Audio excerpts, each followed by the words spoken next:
Be a fight to the finish for our local Senate candidates. One of the nation's most expensive races could be decided by a couple of votes. This morning, two new polls show Scott Brown and Elizabeth Warren in a virtual dead heat.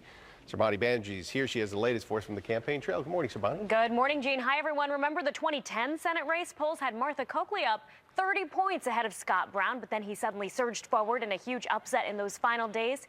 It is so different this time around. Polls have shown Senator Brown leading, then challenger Elizabeth Warren, then back to Brown. And with one day left, it's still that same back and forth, back and forth.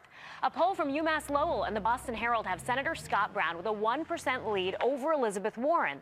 There's a second poll, though, by Western New England University Polling Institute and the Springfield Republican newspaper, and that one shows Warren leading Brown by 4 points.